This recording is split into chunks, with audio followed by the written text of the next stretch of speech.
Back to our channel నేత్ర vlogs in Telugu. ఇవాళ వీడియోలో ఏంటంటే మనము రీసెంట్గా స్ట్రాబెరీ ప్లాంట్స్ పెట్టాము కదండి.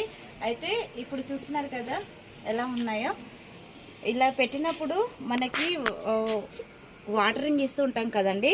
వాటరింగ్ ఇచ్చినప్పుడు ఈ ఆకులు అనేది ఇలా కింద ఉన్నాయి కదా, ఈ కింద మట్టికి తాకడం వల్ల దీంట్లో ఉన్న డిసీజెస్ అన్నీ కూడా మన ప్లాంట్కి అటాక్ అవుతూ ఉంటాయండి. సో ఇప్పుడు ఏం చేయాలంటే, ప్లాంట్ పెట్టయితే ఆల్మోస్ట్ 1 మంత్ అవుతుందండి. ఇప్పుడు మనకి పూత రావడానికైతే ఇంకొక 1 మంత్ అయితే టైం పడుతుందండి.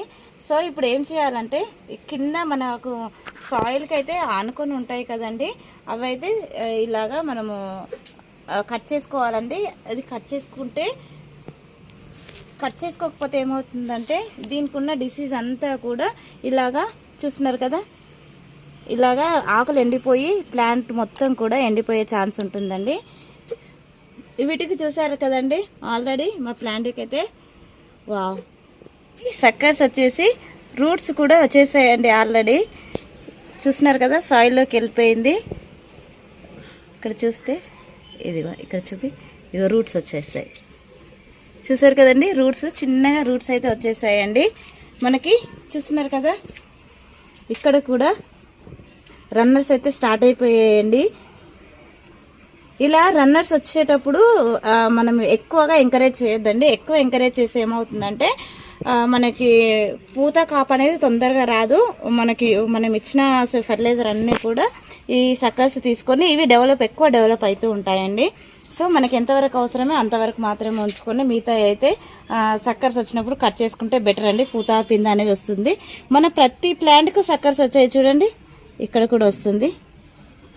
అయితే మనము పెట్టిన దాంట్లో అయితే కొన్ని ప్లాంట్లు అయితే చనిపోయాయండి, చూసారు కదా. ఎందుకంటే ఇవి పెట్టిన 3 days 4 days కంటిన్యూగా వర్షాలే పడ్డాయి.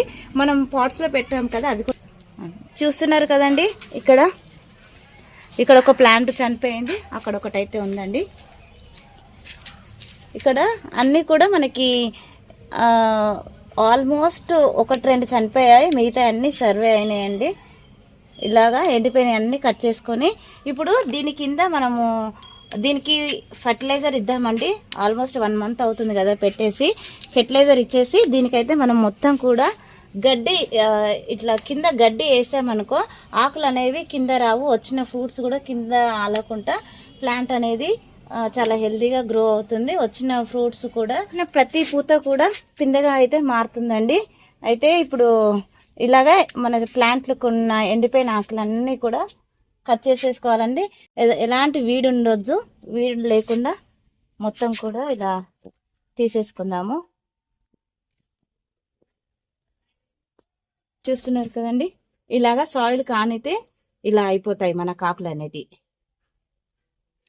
ఇక్కడ నుంచి ఇవి కట్ చేసేసుకోవాలి. చూసారు కదండి, ఇక్కడ 1-2 ప్లాంట్లు అయితే చనిపోయాయండి అంతే. ఓకే, గార్డెన్లో ఉన్న మొక్కలన్నిటికి కూడా ఇచ్చేసుకొని మళ్ళీ ఇలా మట్టితో సాయిల్ని కవర్ చేసుకోవాలండి.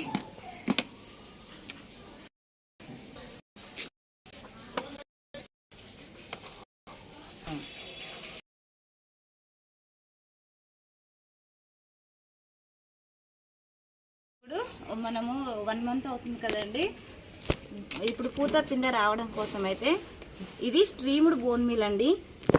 మనకి స్ట్రాబెర్రీస్ కొద్దిగా సెన్సిటివ్ ప్లాంట్స్ కదండి, అందుకనే స్ట్రీమ్డ్ బోన్ మీల్ అయితే ఇస్తున్నాను.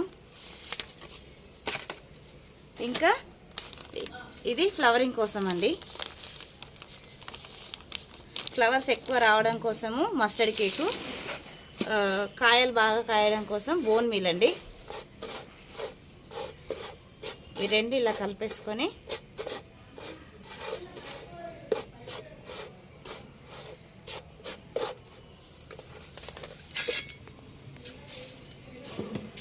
ఇప్పుడు చెట్టుకు కొద్దిగా దూరంలోనండి, చెట్టు మనకి ఇక్కడ ఉంది కదా, కొద్దిగా దూరంలో, ఎక్కువ అవసరం లేదండి, ఇంత సరిపోతుంది. మళ్ళీ ఇలాగా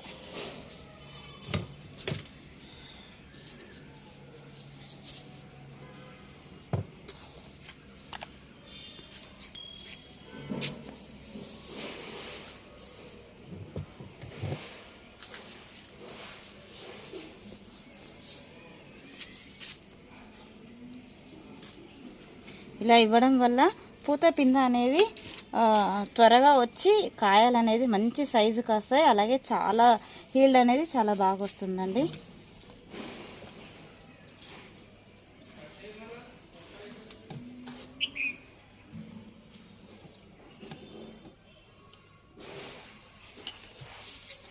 ఇక్కడ చూస్తున్నారు కదండి, ఇదైతే మా విలేజ్ నుంచి తీసుకొచ్చుకున్నాను గడ్డి. ఇది గడ్డి లేని వాళ్ళైతే ఎండుటాకులు ఉంటాయి కదండి, ఆ ఎండుటాకులు కూడా వేసుకోవచ్చు. ఇప్పుడు ఇలా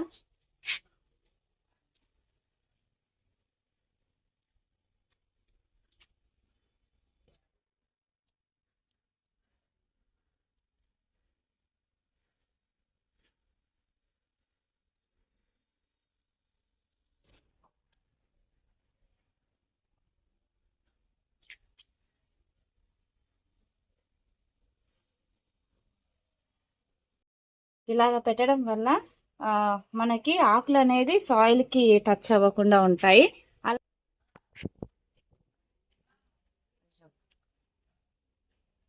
ఇలాగా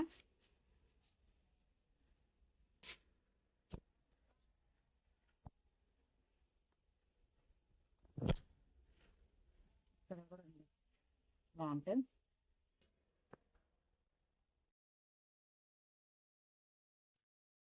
చూసారు కదండి, ఇలాగా మనము గడ్డి వేసుకుంటే ఆకులు అనేది కింద ఆలకుండా వచ్చిన పూత కూడా మట్టికి టచ్ కాకుండా మంచిగా హెల్దీగా గ్రో అవుతాయండి. ఐ హోప్ ఈ వీడియో మీకు ఇంట్రెస్టింగ్గా ఉందని అనుకుంటున్నాను. వీడియో నచ్చినట్లయితే లైక్ చేయండి, షేర్ చేయండి, ఛానల్ని సబ్స్క్రైబ్ చేసుకోండి. మరిన్ని వీడియోస్ కోసం బెల్ ఐకాన్ని క్లిక్ చేయండి. Thank you for watching my videos.